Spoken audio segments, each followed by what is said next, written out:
something like that. Hi, it's Simon here. I hope you are well.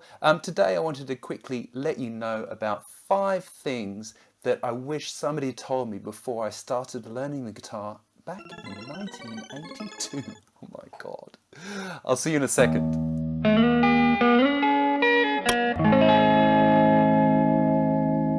Alright, so 5 things that I wish that somebody had told me before I started to learn to play the guitar. Number 1 is really a thing that freaks a lot of guitar players out.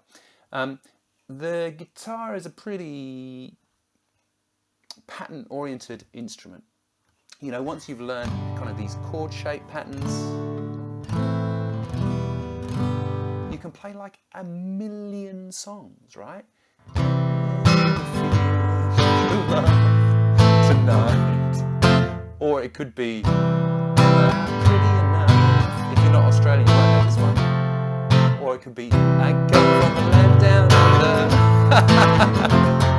under. Anyway, you can see that with a few chords you can suddenly play absolutely heaps of songs, which is awesome.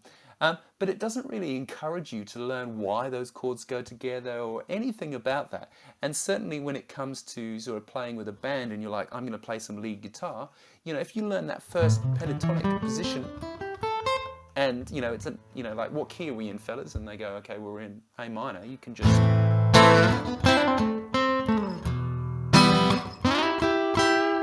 And it's super awesome, and you can just happily noodle around with that forever. And lots of people do, and that's great. But the one thing I would say is that you really, really, really should learn some simple theory. Now, that can take a few different forms. Learning the notes on the neck. Awesome. Do that. Learning the names of the strings. Learning what notes are in C major.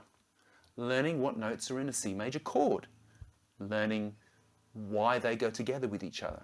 Learning and understanding the sort of the scaffolding of music, if you like. So knowing that you get 1, 2, 3, 4, 5, 6, 7, 8, and how they impact and get put together. I put that off for a long time. So I did classical guitar lessons for 4 or 5 years, and like I wasn't really that... I wanted to learn the guitar, but it wasn't really that happening for me.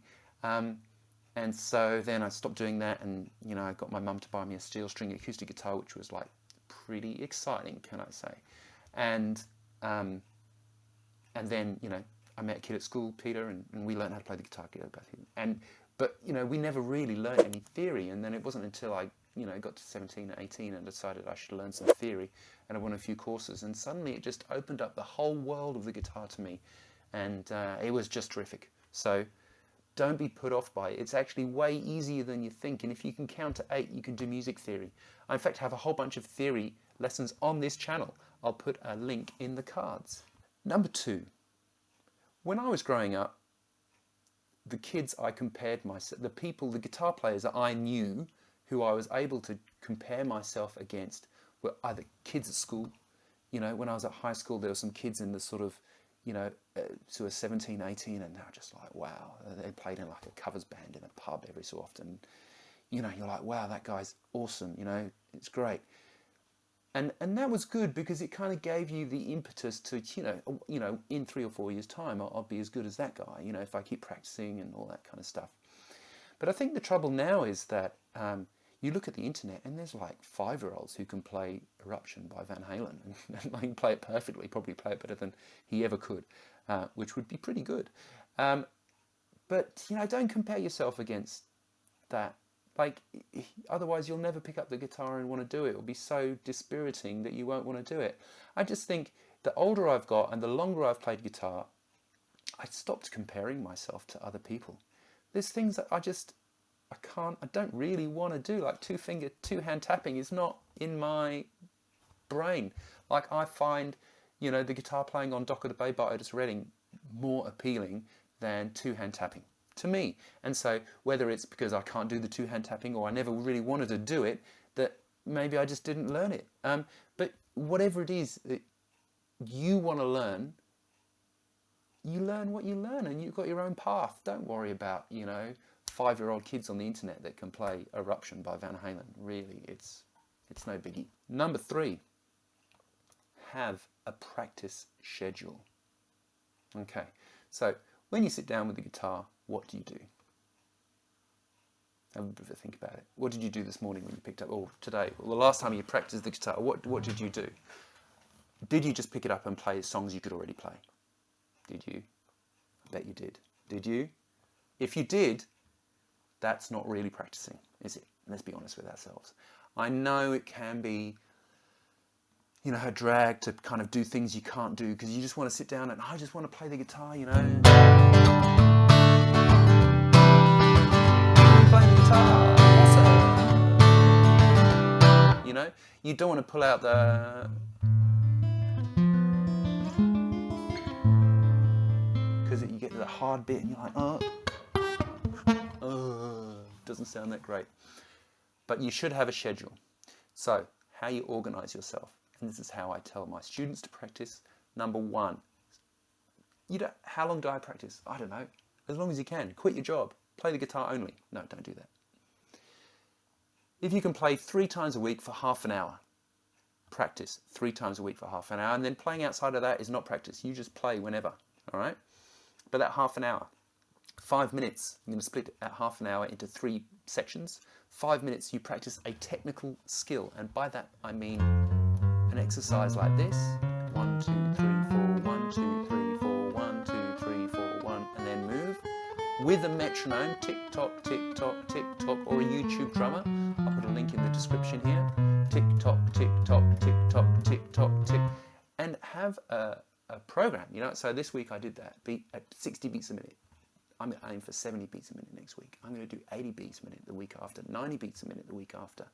And then you will get better at doing that. And that sort of thing is a very complementary exercise. And suddenly when you need to go and you use your pinky, or it'll just land in the right place because you practiced using that independently, right? So that's number one in the practice thing. The second thing is, have a goal of a tune you want to learn how to play. And that forms the biggest bit of your practice, you know, so that you're like, oh, I want to learn how to play Norwegian Wood by the Beatles.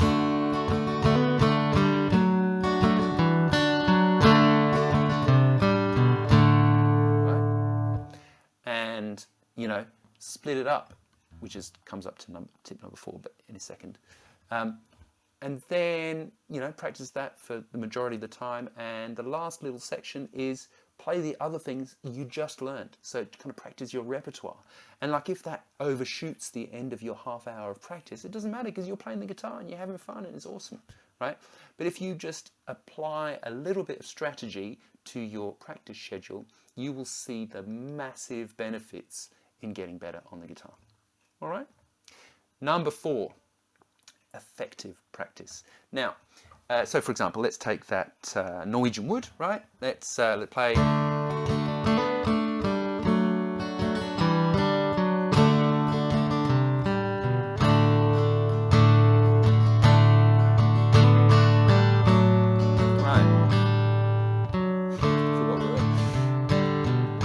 Now, the temptation is just to try and play it all in one go. I've done it. You've probably done it as well. But the way to play particularly that song is to split it up. So you have the first bit that goes down, up, practice doing that, down, up, down, so you can get it right every single time. Then add the next bit. So being able to play that, so 1,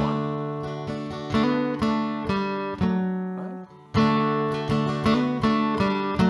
So that you can get that right every single time. Then independently practice the next bit, you know? Right?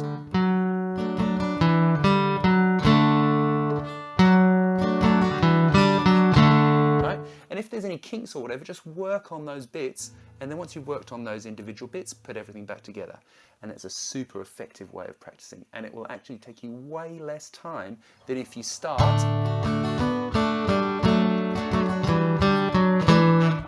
Got it wrong. You start again at the beginning. Got it wrong. And you're just practicing making the mistake, right?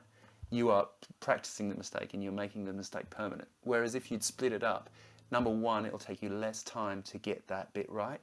And number two, you won't learn the mistake. It'll be great. And number 5. Now, this is the bit that, it is hard when you're at the beginning of learning the guitar because, you feel a bit self-conscious. I totally understand. Frankly, I still feel self-conscious after all these years sometimes. But play with other people. You will get heaps better. I promise you will get better. Play in a band, find a friend of yours that plays the piano or the guitar or whatever, or if they even sing a bit, or you don't sing and they sing, or anybody that plays anything else, get together with them and play something together. All right? And you will definitely get better. And it's fun. You can sit around, have a cup of tea, push the boat out, maybe have a beer. Not if you're not over 18 or whatever the rules are where you live, though. And you will get way better. So in summary, number 1, don't be scared of theory. Number 2, don't judge yourself against others. You've got your own path. You're doing perfectly well. Don't stress about it. Number 3, have a practice schedule. Practice schedule. Number 4, practice effectively. And number 5, play in a band. Become a rock star. Don't become a rock star. Play at your local bolo or whatever. Just play with other people. It's a fun time. You'll have a fun time, I promise. And you don't want to sit in a room by yourself practicing guitar all the time. Where's the fun in that? You want to crank it up and play some whatever. Alright, so thanks very much for watching this video. I hope it has helped you out. If you would like to subscribe, click the button. If you would like to support me and these kind of internet ventures that I'm on, you can go to patreon.com/Simon Morell. There I have a whole bunch of extra exclusive guitar stuff, charts, other lessons, longer lessons, theory lessons, all sorts of things. Check it out. I will see you next time. Thanks so much for watching this video. All the best. Bye for now.